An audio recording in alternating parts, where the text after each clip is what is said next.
नमस्कार दोस्तों। सल्फर का इस्तेमाल फसलों में करना बहुत ज़रूरी है क्योंकि सल्फर होता है द्वितीयक पोषक तत्व, सेकेंडरी पोषक तत्व होता है। लेकिन दोस्तों मार्केट में लाइन लगी है, इतने टाइप की सल्फर आती है, दाल के आकार की आती है, पाउडर के टाइप आती है, डब्ल्यूपी पाउडर फॉर्म में आती है, डब्ल्यूडीजी फॉर्म में आती है, वेटेबल ग्रैनुअल फॉर्म में आती है, भुजिया टाइप में भी सल्फर आती है और सल्फेट फॉर्मुलेशन में फर्टिलाइज़र भी आते हैं। इतने टाइप की सल्फर है दोस्तों। फसलें हमारे अलग अलग होती हैं। किसान भाई जैसे सब्जियों की खेती करते हैं, अनाज वाली खेती करते हैं, दलहनी तिलहनी फसलें करते हैं, बागवानी में पौधे भी होते हैं। तो कौन सी फसल में कौन सी पौधे में किस सल्फर का इस्तेमाल करना चाहिए, उसकी अवस्था के अनुसार कितनी परसेंटेज वाली सल्फर का इस्तेमाल करना चाहिए। ऐसे नहीं बिजाई के टाइम में आपने पाउडर फॉर्म वाली सल्फर का इस्तेमाल कर लिया जो कि जल्दी रिजल्ट देती है, लेकिन आपका तो पौधा जर्मिनेट ही नहीं हुआ है, आप तो बिजाई कर रहे हैं। तो बेसल डोज में कभी भी पाउडर फॉर्म है, डब्ल्यूपी डब्ल्यूडीजी फॉर्म है, इनका आप इस्तेमाल नहीं कर सकते, रिजल्ट इतना अच्छा नहीं मिलेगा। सिर्फ आप बेंटोनाइट सल्फर का ही इस्तेमाल कर सकते हैं। सल्फेट फॉर्मुलेशन में भी फर्टिलाइज़र आते हैं, इनका आपको कौन सी फसल में किस अवस्था में इस्तेमाल करना चाहिए, कंप्लीट जानकारी आज की वीडियो में शेयर करने वाले हूँ। दोस्तों किसी भी टाइप की आपकी खेती है, आप एक किसान हैं, आज की जानकारी बहुत इंपॉर्टेंट रहने वाली है, तो लास्ट तक आप ज़रूर बने रहें। तो सबसे पहले बात करेंगे दोस्तों सल्फर का इस्तेमाल हमारी फसलों में क्यों करना चाहिए। देखिए द्वितीयक पोषक तत्व है, सेकेंडरी पोषक तत्व है, लेकिन इसका कार्य क्या है फसलों में और पौधों में क्या कार्य करता है जिसकी वजह से इसकी आवश्यकता होती है। 17 प्रकार के पोषक तत्वों की आवश्यकता होती है और हर पोषक तत्व का अलग कार्य है। जितने भी हमारी फसलें हैं, पौधे हैं, सल्फर को डायरेक्ट ऐसे अपटेक नहीं करते हैं। जितने भी हमारी फसलें पौधे होते हैं सल्फर को सल्फेट फॉर्मुलेशन में अपटेक करते हैं। फॉर्मूला आपको साइड में दिखाई दे रहा है।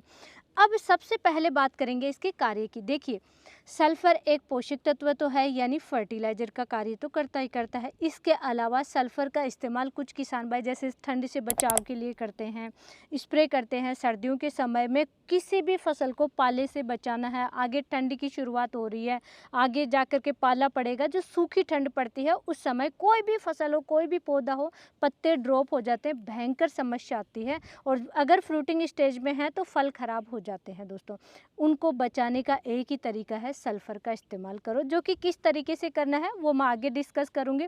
यानी सबसे पहले आने वाले समय में हम ठंड से बचाव के लिए सल्फर का इस्तेमाल करेंगे, यानी फर्टिलाइजर का काम करेगा और फंगिसाइड का भी काम करता है। रोगों से बचाव के लिए भी हम सल्फर का इस्तेमाल करते हैं। और थर्ड है दोस्तों माइटीसाइड का काम करता है।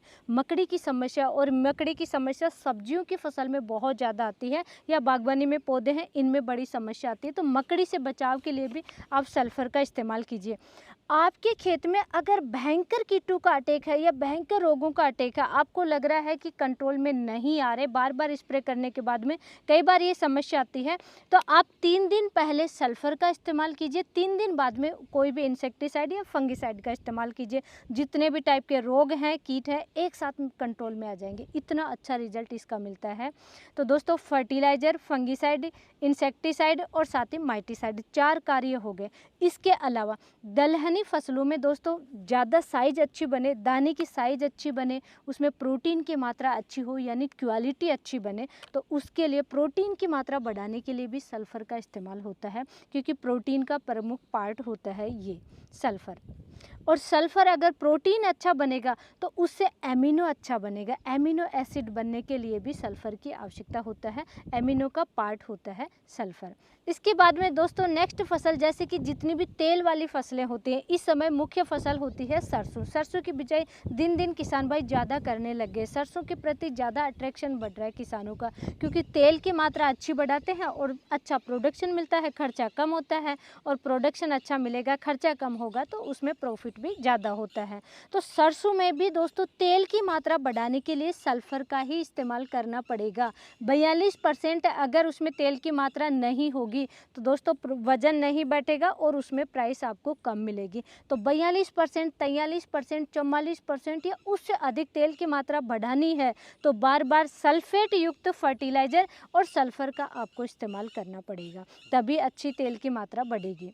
तो इस तरीके से बहुत सारे फ़ायदे देखने को मिलते हैं। एंजाइम है, प्रोटीन है, विटामिन्स है, इन सब के निर्माण के लिए सल्फ़र की आवश्यकता होती है। साथ ही फसल हरी भरी रहे, स्वस्थ रहे, उधर जल्दी भोजन बना पाए, तो उसके लिए भी सल्फ़र की ही आवश्यकता होती है। सल्फ़र की कमी की पहचान आप कैसे कर सकते हैं? अगर सल्फ़र की आपकी फसलों में कमी होगी तो नुकसान क्या होगा, ये जानना भी ज़रूरी है। सबसे पहले तो नई जो पत्तियां आ रही हैं उनमें पीलापन आएगा। जब तक पौधे को सल्फ़र मिल रही है तब तक पौधे बिल्कुल स्वस्थ रहेगा, ग्रीन उसके पत्ते होंगे। जैसे ही कमी आएगी वैसे ही पत्तियों में पीलापन आने लग जाएगा। तो ये सल्फ़र की पहचान होती है। नाइट्रोजन की कमी से पुरानी पत्तियों में पीलापन आएगा, लेकिन सल्फ़र की कमी से नई पत्तियों में पीलापन आता है। ये मुख्य आपको पहचान करना है और डिफरेंस जानना बहुत ज़रूरी है।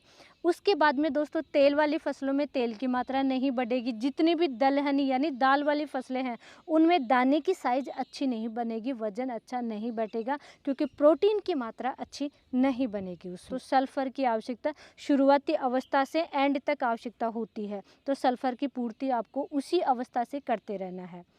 अब बात करेंगे दोस्तों, अवस्था के अनुसार कौन से फर्टिलाइज़र डालें। देखिए, सल्फेट फॉर्मुलेशन में है, पाउडर फॉर्म में है। ये देखिए मेरे पास, ये जैसे कि ये पाउडर फॉर्म में है, मैं निकाल के दिखाती हूँ। इसका किसान भाई बहुत यूज करते हैं पाउडर वाली सल्फ़र का, क्योंकि स्प्रे के रूप में भी यूज करते हैं ना। ये देखिए दोस्तों, पाउडर फॉर्मुलेशन में भी सल्फ़र आती है, भुजिया टाइप में दानेदार फॉर्म में भी आती है, और थोड़ी सी लंबी सी भुजिया या सेवई हम कहते हैं तो उस आकार में भी सल्फ़र आती है। और ये देखिए, ये है दोस्तों बेंटोनाइट सल्फ़र, ये दाल के आकार की आती है। इन कौन सी सल्फ़र का कब इस्तेमाल करें? कोई भी फसल की जब हम बिजाई करते हैं, बिजाई के समय हमें स्लो रिलीज फर्टिलाइज़र डालने होते हैं, जिसका धीरे धीरे और लंबे समय तक रिजल्ट मिले। तो उसमें सिर्फ एकमात्र फर्टिलाइज़र के रूप में आता है बेंटोनाइट सल्फ़र। बिजाई के समय अगर आपको सल्फ़र डालना है तो सिर्फ आपको बेंटोनाइट सल्फ़र का इस्तेमाल करना है। उसके बाद में दोस्तों, अगर सब्जियों की फसल है उसमें आपको केवल ये सल्फ़र आती हैं, केवल जैसे 80% है, 60% है, 40% है, 90% है, इनका आपको इस्तेमाल नहीं करना है। आपको यूज करना है सल्फ़ेट फॉर्मुलेशन में जो फर्टिलाइज़र आ रहे हैं इनका इस्तेमाल आपको करना है। और सल्फ़ेट फॉर्मुलेशन में जैसे कि ये मेरे पास मैग्नीशियम सल्फ़ेट है, मैग्नीशियम सल्फ़ेट है, फेरस सल्फ़ेट है, कॉपर सल्फ़ेट है, ऐसे सल्फ़ेट वाले फर्टिलाइज़र का आपको इस्तेमाल करना चाहिए। इनमें सल्फ़र भी आता है और पोषक तत्व भी आता है, तो डबल फ़ायदा मिल जाता है। माइक्रोन्यूट्रिएंट की कमी आपकी फसल में नहीं आएगी, ये आपको ध्यान रखना है। सब्जी वर्गीय फसल में बिजाई के समय या प्लांटेशन के समय, रोपाई के समय सिर्फ बेंटोनाइट सल्फ़र डालेंगे, और उसके बाद में सिर्फ आप सल्फ़ेट फॉर्मुलेशन वाला फर्टिलाइज़र यूज करेंगे। सल्फ़र युक्त फर्टिलाइज़र बार बार डालोगे तो मिट्टी का पीएच बैलेंस रहेगा। जैसे भी आप रासायनिक फर्टिलाइज़र डालते हो, मिट्टी सख्त हो रही है, हार्ड हो रही है, पीएच बढ़ रहा है, तो पीएच नहीं बढ़ेगा, मिट्टी बिल्कुल सॉफ्ट हो जाएगी। कंटिन्यू आप 1 साल यूज कर लीजिए दोस्तों, मिट्टी बिल्कुल भुरभुरी हो जाएगी आपकी, इतना ज़बरदस्त रिजल्ट मिलता है। तो ये दोस्तों लास्ट में एक बार शॉर्ट में रिपीट कर देती हूँ, जितने भी बागवानी में पौधे हैं और सब्जियों की खेती आप करें उनमें आपको सल्फ़ेट युक्त फर्टिलाइज़र का इस्तेमाल करना है, सल्फ़ेट फॉर्मुलेशन वाले फर्टिलाइज़र का इस्तेमाल करना है। नेक्स्ट आता है दोस्तों पाउडर फॉर्म में, जैसे कि ये पाउडर फॉर्म में सल्फ़र है, जो ग्रेनुल फॉर्म में आती है, इनका इस्तेमाल कौन सी फसल में करें?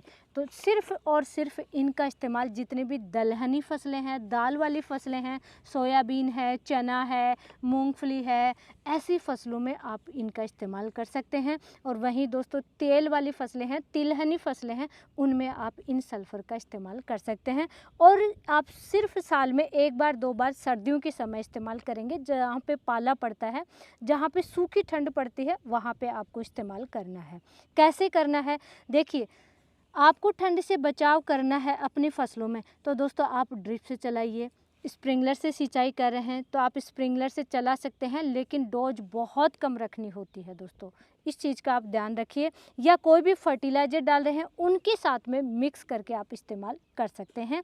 और सबसे बेस्ट होता है, जैसे आपको लग रहा है कि ठंड पड़ने वाली है, तो उससे पहले आप 1-2 दिन पहले सल्फ़र का स्प्रे कर दीजिए, वो ज़्यादा अच्छा रहेगा। जैसे कि 80% है, 40% है, 60% भी आता है, इनका आप 2 ग्राम से 3 ग्राम प्रति लीटर पानी के हिसाब से घोल तैयार करेंगे और स्प्रे करेंगे दोस्तों। छोटी क्रॉप है तो 1 ग्राम पर लीटर के हिसाब से घोल तैयार करके स्प्रे करेंगे।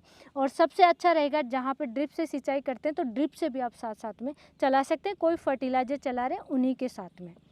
और सरसों है, गेहूं है, ऐसी फसलों को ठंड से बचाना है तो आप यूरिया डालते हैं, जैसे सेकंड फर्टिगेशन है, दूसरा फर्टिलाइज़र है, तीसरी डोज है, तरीके से किसान भाई डालते हैं। पानी देने से पहले छिड़काव करते हैं फिर पानी चलाते हैं। तो यूरिया है, इन सब के साथ में आप इसको मिक्स कीजिए, पाउडर फॉर्म वाली को, दानेदार फॉर्म वाली को, इन सबको मिलाइए और उन यूरिया, DAP या जो भी फर्टिलाइज़र डालें उनके साथ में मिक्स करके और आप छिड़काव कर दीजिए, फिर पानी चला दीजिए।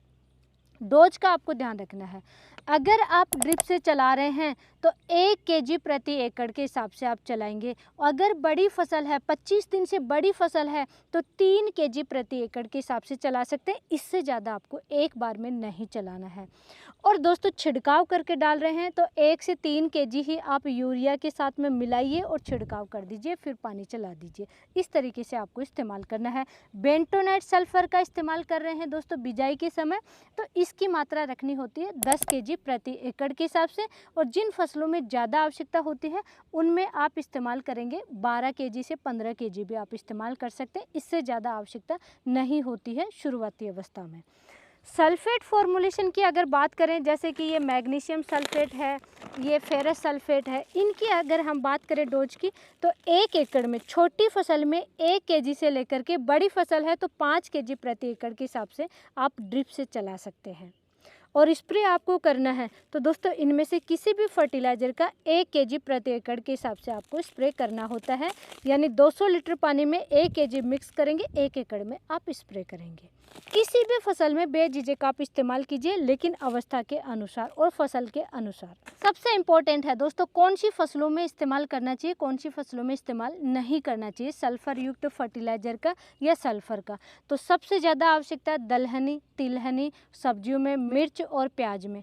प्याज की फसल में जो तीखापन आता है, विशेष जो गंध होती है, वो सल्फर की वजह से ही होता है। वहीं अभी लहसुन की खेती कर रहे हैं किसान भाई, तो लहसुन में भी जो तीखापन आता है, विशेष जो उसमें गंध होती है, स्मेल होती है, वो सल्फर की वजह से ही होता है। यानी कि जिस फसल में तीखापन है, उसके फ्रूट में तीखापन है, विशेष गंध है, प्याज, लहसुन, ऐसी फसलों में आपको सल्फर युक्त फर्टिलाइज़र का इस्तेमाल ज़रूर करना चाहिए। वहीं दलहनी और तिलहनी फसलों में आपको इस्तेमाल करना चाहिए। कोई भी ऐसा पौधा या ऐसी फसल नहीं है जिसमें सल्फर की आवश्यकता नहीं होती, सब में आपको इस्तेमाल करना है दोस्तों। हर फसल में, हर पौधे में इस्तेमाल करना है सल्फर का। आपकी सल्फर के प्रति कोई भी क्वेरी है तो फटाफट मुझे कमेंट कीजिए। नेक्स्ट वीडियो में मैं कवर करने की पूरी कोशिश करूंगी। और दोस्तों ऐसे ही नॉलेजफुल जानकारी के लिए वीडियो को लाइक कीजिए, चैनल को सब्सक्राइब कीजिए, ज़्यादा से ज़्यादा किसान भाइयों तक शेयर ज़रूर करें। धन्यवाद।